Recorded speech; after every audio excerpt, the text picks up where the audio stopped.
Hello বন্ধুরা, good morning. আজকের ওয়েদারটা দেখেছো? বাইরে ঝমঝম করে বৃষ্টি পড়ছে, আর সকাল থেকেই বৃষ্টি।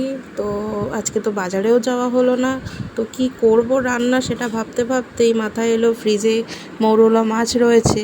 তো ভাবলাম কেননা আজকে এটা দিয়েই কিছু অন্যরকম কিছু বানিয়ে নিই।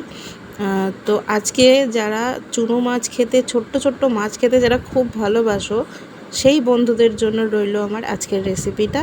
তো দেখে নাও, আজকে আমি বানাচ্ছি মৌরলা ভাপা। তো তার জন্য কিন্তু আমি নিয়ে নিয়েছি প্রথমে 2 চামচ টক দই, তার মধ্যে দিয়ে দিয়েছি 2 চামচ পোস্ত বাটা, দিয়ে দিয়েছি 2-3টে চেরা কাঁচা পাকা লঙ্কা কুচিয়ে নিয়েছি, দিয়ে দিচ্ছি নুন। আর আমার কাছে যেহেতু নারকোল ছিল না, তাই আমি কিন্তু নারকোল পাউডারটাই দিয়ে দিয়েছি 2 চামচ, দিয়ে দিয়েছি সামান্য চিনি, দিয়ে কিন্তু এটাকে হাত দিয়ে একটুখানি মিশিয়ে নেব।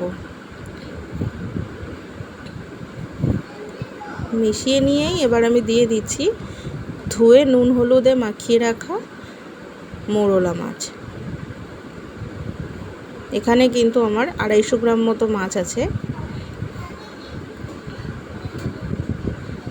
বেশ ভালো করে একটু মাখবে, বেশি মাখার কোনো দরকার নেই, হালকা করে মাখতে হবে মাছগুলো যাতে ভেঙে না যায়। দিয়ে দিচ্ছি 1/2 চামচ মতো হলুদ, আর দিয়ে দেব কাঁচা সর্ষের তেল, দিয়ে বেশ ভালো করে মেখে নিচ্ছি। যখন দেখবে রান্না বান্না করতে মোটেই ভালো লাগছে না, তখন কিন্তু এই রেসিপিটা একবার বানিয়ে ট্রাই করে দেখতে পারো। এটা কিন্তু হতে 10 মিনিটের বেশি একদমই লাগে না, আর গরম ভাতের সাথে কিন্তু দারুণ লাগে এটা খেতে। মাখা হয়ে গেছে।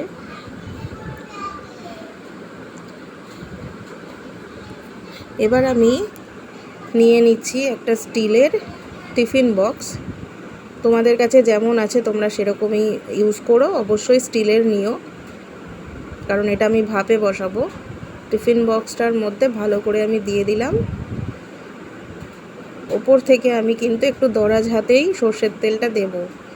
সর্ষের তেলের ব্যাপারে কার্পণ্য করলে কিন্তু চলবে না যে কোনো ভাপা আইটেম খেতে গেলে। তো দিয়ে দিলাম ওপর থেকে 2-3টে আরও কাঁচা লঙ্কা দিয়ে।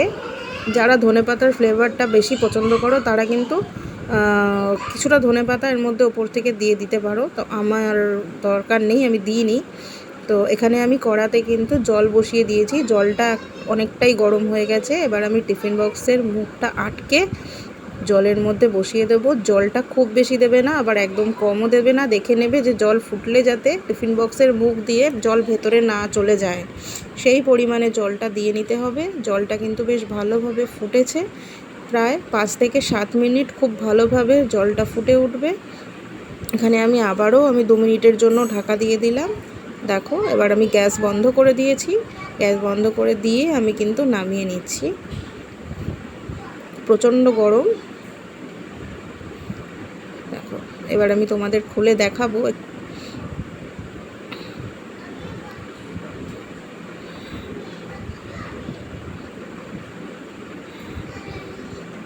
দেখো কি সুন্দর তেল তেল, কত সুন্দর লাগছে দেখতে, একদম দারুণ গন্ধ বেরিয়েছে।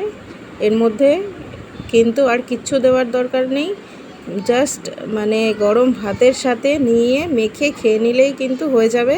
তো এইভাবে রেডি হয়ে গেল মৌরলা ভাপা। তো তোমরাও বানিয়ে ফেলো চটপট বাড়িতে রেসিপিটা। তো আজকের মতো টাটা।